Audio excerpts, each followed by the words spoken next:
Here's how to automate anything with Make.com and n8n. My name is Jack Roberts, and in this video, you're going to learn how to combine and connect Make.com and n8n to build literally anything you could imagine. You're going to learn how to leverage any automation that you built in Make or n8n together, meaning you don't need to recreate it in the other platform, even if you built it in n8n or Make. And you can 100x the strength of your automations by leveraging both n8n and Make, what I call the n8n sandwich, or the Make sandwich, and you can multi-learn this entire thing even if you know zero code or if you can't spell the word n8n or Make. If you watch this to the end of the video, you know exactly how to do it. Having the largest paid AI automations community on the planet, I can tell you that AI and no-code automations are growing rapidly, and if you're not leveraging them properly, you're leaving so much opportunity on the table. So in this video, what I'm going to start by showing you is what I call the n8n sandwich. So essentially, with the first thing that we're going to do here is learn how to call our Make scenario from n8n. So we're going to build something together in n8n to do that. Then once we've done that, we're going to do the opposite, which is calling an n8n scenario through Make. So if you haven't already,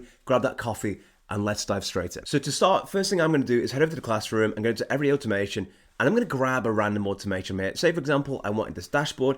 I come down and I'm going to download the blueprint. Then once you're in Make.com, you can go onto the buttons, click on import blueprint, choose the file, and then upload it. Now guys, the first thing we need to do in this, okay, is get n8n to call any scenario for us in Make.com. Now in Make.com, I've got this YouTube scraper system that pulls on loads of cool things about titles, thumbnails, stats, all that great stuff. What I want to do is create an agent in n8n that will basically be able to reach over to Make.com, say, hey, activate the scenario, and then get the information back from the scenario, which I think is really flipping cool. So how do we do that? Well, just for instance, and bear in mind, I'm going to show you how you can do it conceptually, then you can apply this to any single Make automation that you've got on the planet, meaning that you can use n8n if you wish to. So the first step is we need a trigger, and of course, we'll call this one BT, just call this one Make sandwich. Okay guys, so I've called the scenario Make sandwich. Now, as I said, the first thing we're going to want to do here is come down here and we're going to go for a chat trigger. So come down here to chat trigger. Awesome, don't worry about it, beautiful. Then we are going to add in the advanced AI agent like so. Okay, flipping cool. So tools agent is okay. Let's give it a chat model by clicking down here in the bottom left. That is effectively, guys, just its brain. I'm going to give it ChatGPT actually instead of Anthropic for the moment.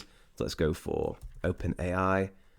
And if you're not connected with that, just go to platform.openai.com and you'll see API keys on the side. Click that, bring it over. Lots of tutorials on that. It takes about 2 seconds. Cool. So we've got this. Phenomenal. Now, memory, don't worry about. Now, tool is going to be what I call HTTP request tool.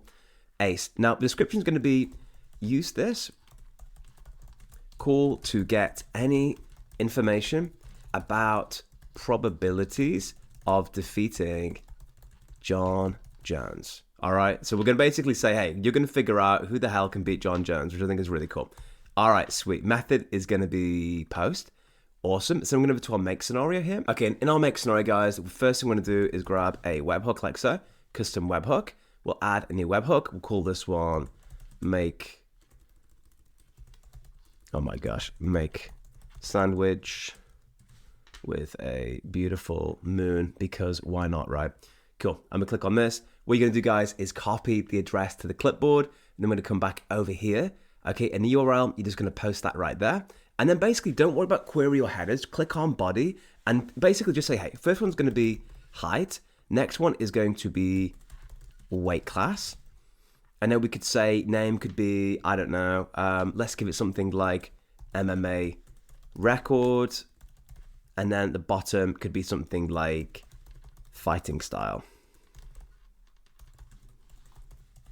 And it is as simple as that, guys. So it's beautiful. Let's just come off this then here. Then the AI agent, let's give it a quick prompt add option, and we'll say system message, your helpful system. You will be given info about a fighter. Find out if they could beat John Jones by using your Make.com tool. Cool. And then also let's just clarify that we've called this one the Make.com tool.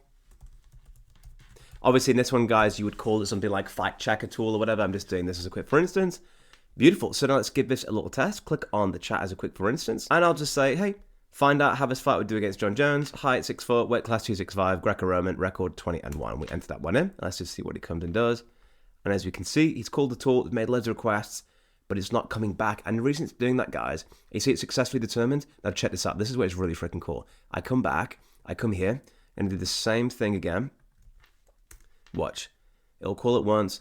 I'm not expecting response back because I've not set it up. Look at this, guys. You see this? Height 6 foot, weight class 6'5", 21, Greco-Roman. So that's how we've now gotten information from n8n into make. Now, if you didn't need it to do anything else than trigger, you could effectively just say, hey, it could be an activation module, right? And then all you would do, right, okay, is basically not even use the information. Like, check this out, right?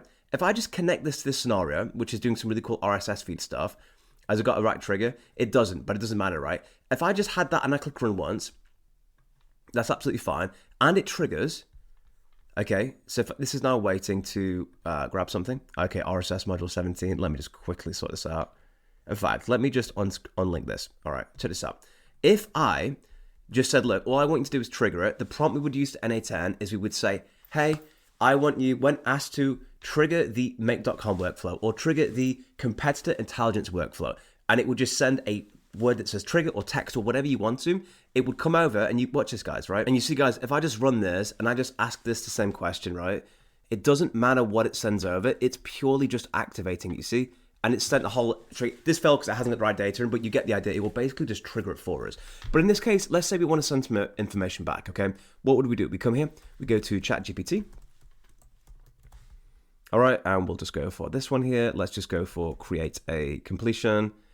And now all we would simply say to it is something along the lines of, give it a second, model a system mini, chat completion, well, max tokens is 0, so it defaults to the maximum. And then we could say to it, if this loads up in good time, add message, role, user, text content, how would this fighter do against John Jones? And then we just say boom, boom, boom, boom. So you can see there's two pathways I want to be clear here. Pathway number one is where an n8n scenario is creating unique information to trigger a meg.com workflow. In other words, we want an AI agent in n8n to say, hey, I want you to do this scenario, but I want you to use variables. That's option one. Option two is the n8n information has nothing to do with the meg scenario. And all n8n is doing is pushing the go button. And for that, guys, if this webhook if this scenario is active, okay? This is an active scenario. The second it receives anything from the webhook, the scenario triggers. So in scenario one, the information is relevant. In scenario two, it's just a go button. And you could just say, send the word activate just to get started. So you see, that's how this works. Now I can come back and all I'm gonna do is I'm gonna click on this. I'm gonna go for webhook, like so, creates a response, status body, and it's just gonna be the result. Now check this out. I'm gonna run the scenario once. I come back over now to n8n. I copy this. Now check this out. Boom. We'll get the HTTP request. It's now loading. If I come over to make, we should see this working in the background. Look, he's having a good time. It's called the make.com scenario. Okay, give it a hot second. It's working its magic in the background. And once this is then complete, it will tell the agent and then he'll give us a full answer. So obviously he's working very hard to think about, can this guy actually beat John Jones? Apparently he's got an answer. We come back over. It's now running it through this model to find out what that guy said, and we'll see what the answer is. In a hypothetical matchup, this guy, here are some key points. Yeah, size, reach, blah, blah, blah. And just like that, guys, like I even show you here, for instance, if we look at the custom headers, the body, experience and kill set, size, reach, and attributes, all this information.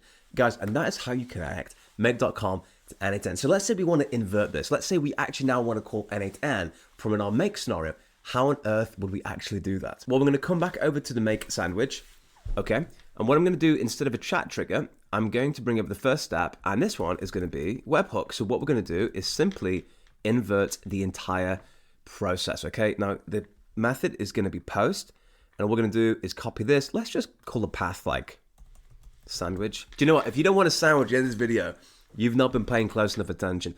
And we copy the URL. So it's post, and we copy the URL. Remember, post versus get is slightly different for a couple of different reasons.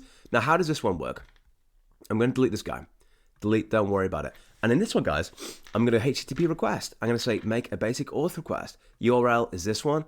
The method is post. And then just give it the stuff that you want. So header name would be, I don't know, fave drink. Value would be what? Value could be coffee. Okay, another one. We could say fave food. Value could be, I don't know, sandwich. Would it be weird if someone's like favorite food is sandwich? Maybe, I don't know. Who's to say? Partial response is fine, yeah, and click save, all right? Now it's come up. The key, let's just give it a random credentials. We don't really need a key for this one, to be fair, so I don't know why that is asking me for a key. Don't worry about it, brother. It's no issues, no bother. Okay, we're just going to give it a random thing. We don't need it, though. Why is this asking me for a key? Okay, I'm in the basic auth request. My bad. Let's just have a quick look. HTTP, make a request. Not a auth request, so let's quickly redo this data. Let me delete this guy. Cool, beautiful. Again, method is going to be post. URL is this. Beautiful. Body type is going to be, I think it's this one that we need actually. Multiform data. Yeah, this is it. Then fields, okay. Field type is going to be text. The key could be something like, I don't know, drink. And then this could be coffee. Add an item. And then field type again would be text. And then this one could be food. And then this one could be sandwich. Obviously, guys, in this instance, the things that you want to send over to n8n to trigger, I mean, actually, to be fair with you guys, you don't need to give information. Just like before, some could be, think of it as data rich and just activation. Just push the button or send the info. But let's just say that we have this and we click on save, all right? Now, if I run this one once, okay, click the test workflow button on the canvas and the test mode. Let's have a look. Error 404, the requested webhook sandwich is not registered. Let's have a quick look. I need to run a test this workflow, that's why. Okay, wait to test URL. Let's just zoom out this module. So if I click on test workflow, I come over here and I click on run this module, and you can see it's sent over successfully. So let's just see if we've got the data and has that data come through. If you look on the right hand side, guys, what do we have? Drink is coffee, food is sandwich. And obviously you can just connect that here and it will trigger the whole workflow. And basically with that process of all we're doing, remember, is webhook and HTTP request. That's it. And look, if I come back here, guys, and I say, hey, webhook, let's response data with webhook.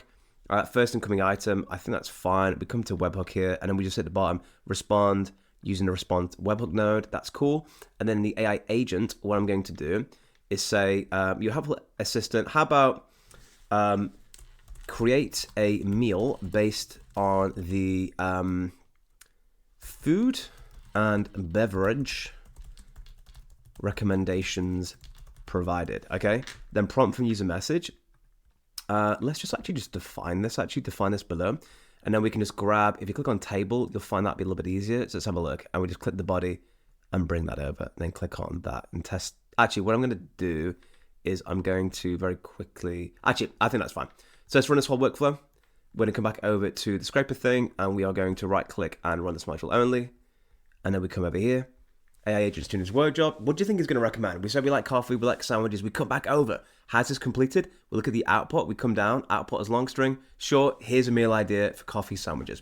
And just like that, guys, you've now successfully connected n8n and meg.com in the beautiful, phenomenal meg.com sandwich, n8n sandwich. If you like this video, be sure to leave me a comment and like down below. It helps to know that you like this kind of content. In any case, have a beautiful week and I'll see you in the next video.